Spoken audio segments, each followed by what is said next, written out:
ಇವತ್ತು ನಾವು ಮಾಡೋಣ ಶಾವಿಗೆ ಉಪ್ಪಿಟ್ಟು. ಸೊ ನಾವು ಯೂಸ್ ಮಾಡ್ತಾ ಇರೋದು MTR ಶೇವಾಯ್ ಅಂತ. ಸೊ ಒಂದು ಸ್ಟವ್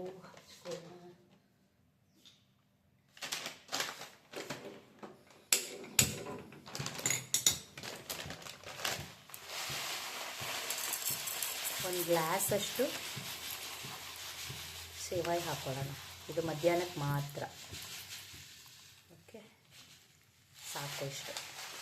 ಇಷ್ಟು ಹಾಕ್ಕೊಂಡು ಚೆನ್ನಾಗಿ ಫ್ರೈ ಮಾಡ್ಕೊಳ್ಳೋಣ. ಸ್ವಲ್ಪ ಸಾಕು, ಜಾಸ್ತಿ ಫ್ರೈ ಮಾಡಿದ್ರೆ ಸಿದೋಗುತ್ತೆ. ಸ್ವಲ್ಪ ಫ್ರೈ ಮಾಡ್ಕೊಳ್ಳೋಣ. ಯಾವಾಗಲೂ ಉಪ್ಪಿಟ್ಟು ಮಾಡ್ಕೊಂಡು ತಿನ್ನೋ ಬದಲು ಈ ಥರ ಶಾವಿಗೆಯನ್ನು ತಂದಿಟ್ಕೊಂಡ್ರೆ ಆವಾಗವಾಗ ಶಾವಿಗೆ ಉಪ್ಪಿಟ್ಟು ತಿನ್ನಬೇಕು ಅನಿಸುತ್ತೆ. ಸ್ವಲ್ಪ ಆಯಿಲ್ ಆಲ್ರೆಡಿ ಹಾಕ್ಕೊಂಡಿದ್ದೀನಿ ನಾನು.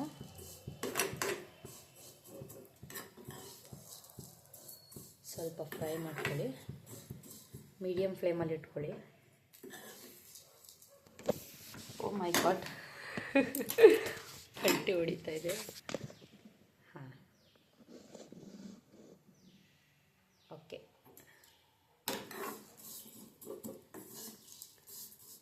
ಈಗ ಬಿಸಿಯಾಗಿದೆ, ಸಾಕು. ಆಫ್ ಮಾಡ್ಕೊಂಡ್ಬಿಡೋಣ. ಈಗ ಇನ್ನೊಂದು ಪಾತ್ರೆ ಇಟ್ಕೊಳ್ಳೋಣ.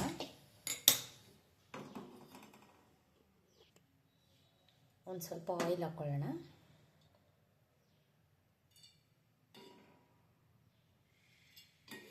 ಒಂದು 4 ಟೇಬಲ್ ಸ್ಪೂನ್ ಹಾಕ್ಕೊಂಡಿದ್ದೀವಿ.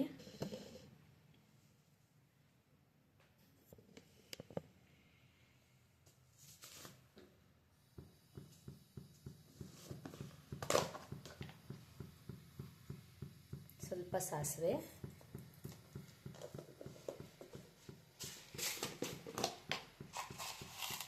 ಸ್ವಲ್ಪ ಉದ್ದಿನಬೇಳೆ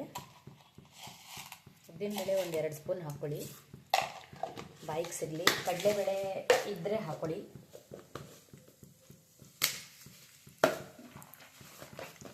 ಒಂದು ಸ್ವಲ್ಪ ಶೇಂಗಾ, ಮೀಡಿಯಮ್ ಉರಿಲಿ ಇಟ್ಕೊಳ್ಳಿ. ಈಗ ಅದು ಚೆನ್ನಾಗಿ ಫ್ರೈ ಆಗಬೇಕು. ಆ ಶೇಂಗಾ ಎಲ್ಲ ನೀಟಾಗಿ ಫ್ರೈ ಆಗಬೇಕು.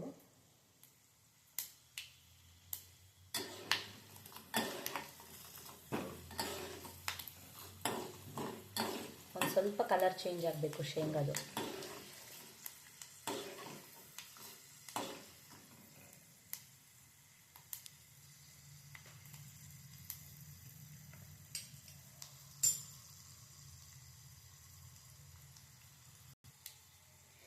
ಈಗ ಒಂದು ಸ್ವಲ್ಪ ಹಸಿಮೆಣಸಿನ್ಕಾಯಿ ಹಾಕೊಳ್ಳೋಣ. 1-2 ಹಸಿಮೆಣಸಿನ್ಕಾಯಿ ಹಾಕೊಳ್ಳೋಣ.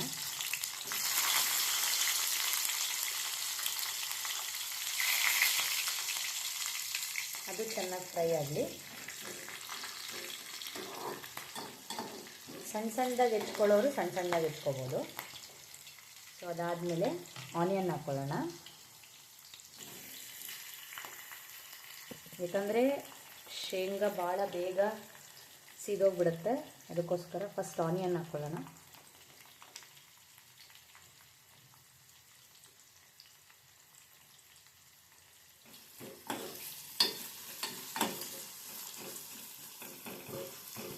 ಟ್ರಿಕ್ ಏನಪ್ಪ ಅಂದರೆ ಆನಿಯನ್ ಬೇಗ ಬೇಯಬೇಕಂದ್ರೆ ಒಂಚೂರು ಉಪ್ಪು ಉದುರಿಸ್ಕೋಬೇಕು. 1/4 ಟೀ ಸ್ಪೂನ್ ಉಪ್ಪನ್ನ ಹೀಗೆ ಉದುರಿಸ್ಕೋಬೇಕು. ಆವಾಗ ಬೇಗ ಫ್ರೈ ಆಗುತ್ತೆ ಆನಿಯನ್ನು. ಅದಾದಮೇಲೆ ಕರಿಬೇವನ್ನ ಹಾಕ್ಕೋಬೇಕು.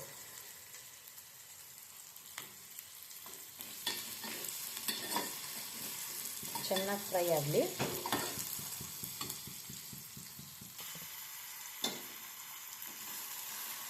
ಟೊಮೆಟೊ ಹಾಕಿದ್ದೀನಿ, ಕರಿಬೇವು ಹಾಕಿದ್ದೀನಿ. ನೀಟಾಗಿ ಆ ಟೊಮೆಟೊ ಸ್ಮ್ಯಾಶ್ ಆಗೋ ತನಕ ಕಲಿಸ್ಕೊಳ್ಳಿ. ಈರುಳ್ಳಿ ಬೇಗ ಬೇಯಬೇಕಂದ್ರೆ ಒಂದು ಸ್ವಲ್ಪ ಸಾಲ್ಟ್ ಹಾಕ್ಕೋಬೇಕಾಗತ್ತೆ. ಓಕೆನಾ? ಆವಾಗಲೇ ಪಲ್ಟಿ ಹೊಡೆದಂಗೆ ಮೊಬೈಲು, ನಾವು ಪಲ್ಟಿ ಭಾಳ ಹೊಡೆದಿದ್ದೀವಿ ಲೈಫಲ್ಲಿ, ಅದು ನೆನಪಾಗೋಯ್ತು ನಮಗೆ. ಈ ಜಾಗದಲ್ಲಿ ಶಾವಿಗೆ ಹಾಕೋಬೋದು, ಉಪ್ಪಿಟ್ಟು ರವೆ ಹಾಕೋಬೋದು, ಮತ್ತು ಅವಲಕ್ಕಿನೂ ಹಾಕೋಬೋದು, ತುಂಬ ರುಚಿಯಾಗಿರುತ್ತೆ. ಸೊ ಇದಕ್ಕೆ ಪ್ಲೇಟ್ ಕ್ಲೋಸ್ ಮಾಡಿಬಿಟ್ಟು 1-2 ನಿಮಿಷ ಬಿಟ್ಬಿಡೋಣ. ಸೊ ಇವಾಗ ಪ್ಲೇಟ್ ತೆಗೆದು ನೋಡೋಣ. ಟೊಮೆಟೊ ಎಲ್ಲ ಫುಲ್ ಸ್ಮ್ಯಾಶ್ ಆಗಿದೆ.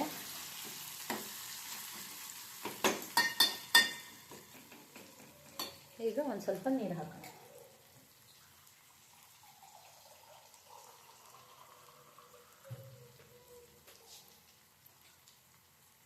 ಈ ಗ್ಲಾಸಲ್ಲಿ 2 ಗ್ಲಾಸ್ ಶಾವಿಗೆ ಹಾಕ್ಕೊಂಡಿದ್ದೀನಿ. ಸೊ 4 ಗ್ಲಾಸ್ ನೀರು ಹಾಕಬೇಕು.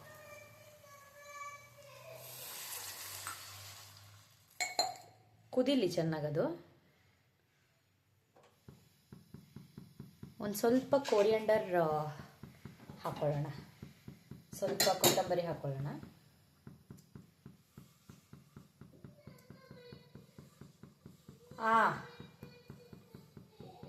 ಬಂದೆ ನನ್ನ ಮಗಳು ಕರಿತಾ ಇದ್ದಾರೆ, ಜಸ್ಟ್ ವೇಟ್. ಈಗ ಸ್ವಲ್ಪ ಸಾಲ್ಟ್ ಹಾಕೊಳ್ಳೋ ಟೈಮ್. ಸಾಲ್ಟು ನೋಡ್ಕೊಂಡು ಹಾಕೊಳ್ಳಿ.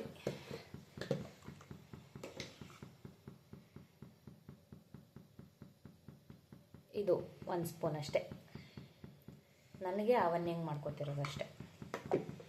ರುಚಿಗೆ ತಕ್ಕಷ್ಟು ಉಪ್ಪನ್ನು ಹಾಕಿಕೊಳ್ಳಿ.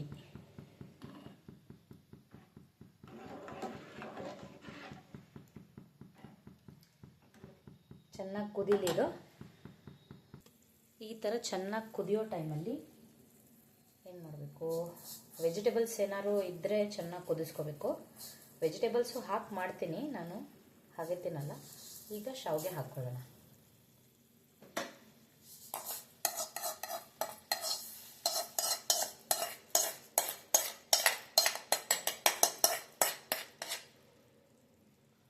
ಮಿಕ್ಸ್ ಮಾಡ್ಕೊಳ್ಳಿ ಚೆನ್ನಾಗಿ.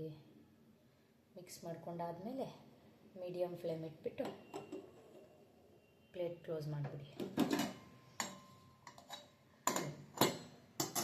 ಓಕೆ, ಮತ್ತು ಏನು ಸಮಾಚಾರ? ಎಲ್ಲರೂ ಚೆನ್ನಾಗಿದ್ದೀರಾ? ಇನ್ನೂ ಬೇರೆ ಬೇರೆ ಥರ ಅಡುಗೆಗಳನ್ನ ಸಿಂಪಲ್ಲಾಗಿ ಫಾಸ್ಟಾಗಿ ಮಾಡೋ ಥರ ನಾನು ಹೇಳ್ಕೊಡ್ತೀನಿ. ಆ್ಯಕ್ಚುಲಿ ದಮ್ ಬಿರಿಯಾನಿ ಮಾಡಿದ್ದೀನಿ, ಆದರೆ ಆ ವಿಡಿಯೋನ ಎಡಿಟ್ ಮಾಡೋಕ್ಕೆ ನನಗೆ ಗೊತ್ತಿರಲಿಲ್ಲ. ನಾನು ಶಾರ್ಟ್ಸ್ ಮಾಡಿದ್ದೆ. ಸೊ ಆ ಒಂದು ಶಾರ್ಟ್ನೇ ಒಳ್ಳೆ ವಿಡಿಯೋ ಮುಖಾಂತರ ಹಾಕಿದ್ದೀವಿ, but it will be not clear. ಅದನ್ನು ಟ್ರೈ ಮಾಡ್ತೀನಿ ಅಪ್ಲೋಡ್ ಮಾಡೋದಕ್ಕೆ. Trust me, the biryani was very yummy. ಅದನ್ನು ಅಪ್ಲೋಡ್ ಮಾಡ್ತೀನಿ. ಓಕೆ, ಸಬ್ಸ್ಕ್ರೈಬ್ ಮಾಡೋದು ಮರಿಬೇಡಿ. Okay, fine, love you all. ಈಗ ಚೆಕ್ ಮಾಡೋಣ. ನಮಗೆ ಶಾವಿಗೆ ಉಪ್ಪಿಟ್ಟು 1-2-3 ನಿಮಿಷ ತಟ್ಟೆ ಕ್ಲೋಸ್ ಮಾಡಿಬಿಟ್ಟಿರ್ತೀವಿ. Let's check. ನೋಡಿ, ಶಾವಿಗೆ ಉಪ್ಪಿಟ್ಟು ಈ ಥರ ಕುದೀತಾ ಇರುತ್ತೆ. ಸೊ ನನ್ನ ಮಗಳಿಗೆ ತುಂಬ ಉದ್ರುದ್ರಾಗಿದ್ದರೆ ಆಗೋದಿಲ್ಲ. ಮಕ್ಕಳಿಗೆ ಸ್ವಲ್ಪ ಶಾವಿಗೆ ಫುಲ್ ಬೆಂದಿ ಒಂದು ಸ್ವಲ್ಪ ಕಚ್ಚಿದ್ರೆ ನೀಟಾಗಿ ಬಾಯೊಳಗೆ ಹೋಗೋ ಥರ ಮಾಡಬೇಕು. ಸೊ ಈ ಥರ ಸ್ವಲ್ಪ ನೀರು ಜಾಸ್ತಿ ಹಾಕಿದ್ದೀನಿ, ಬಟ್ ನಿಮಗೆ ಅಳತೆ ಕರೆಕ್ಟಾಗಿ ಹೇಳಿದ್ದೀನಿ. ಓಕೆನಾ? 2 ಗ್ಲಾಸ್ ಶಾವಿಗೆಗೆ 4 ಗ್ಲಾಸ್ ನೀರು ಈ ಲೆಕ್ಕದಲ್ಲಿ ಹಾಕೋಬೇಕು. ಇನ್ನೊಂದು 2 ನಿಮಿಷ ಆಗೋಗುತ್ತೆ. ಪ್ಲೇಟ್ ಕ್ಲೋಸ್ ಮಾಡೋಣ. ಓಕೆ, ಈಗ ಶಾವಿಗೆ ಉಪ್ಪಿಟ್ಟು ರೆಡಿಯಾಗಿದೆ. ಉದ್ರುದ್ರಾಗಿ ಬರುತ್ತೆ, ಬಟ್ ನನ್ನ ಮಗಳು ಉದ್ರುದ್ರಾಗಿ ತಿನ್ನಲ್ಲ ಅಂಥೇಳಿ ಈ ಥರ ಮಾಡಿದ್ದೀನಿ. ಪ್ಲೇಟ್ಗೆ ಹಾಕಿದ್ರೆ ಸಖತ್ತಾಗಿರುತ್ತೆ. ಸೊ ಆಫ್ ಮಾಡ್ಕೊಳ್ಳಿ. ಪ್ಲೇಟಿಗೆ ಹಾಕ್ಕೊಳ್ಳೋಣವಾ? ನನ್ನ ಮಗಳು ಎಷ್ಟು ತಿಂತಾಳೆ ಅಷ್ಟೆ.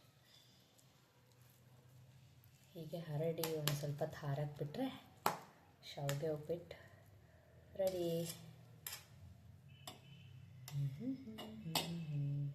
ವಾವ್, ಟೇಸ್ಟ್ ಅಲ್ಲ ಸಖತ್ತಾಗಿದೆ ಅಲ್ಲ?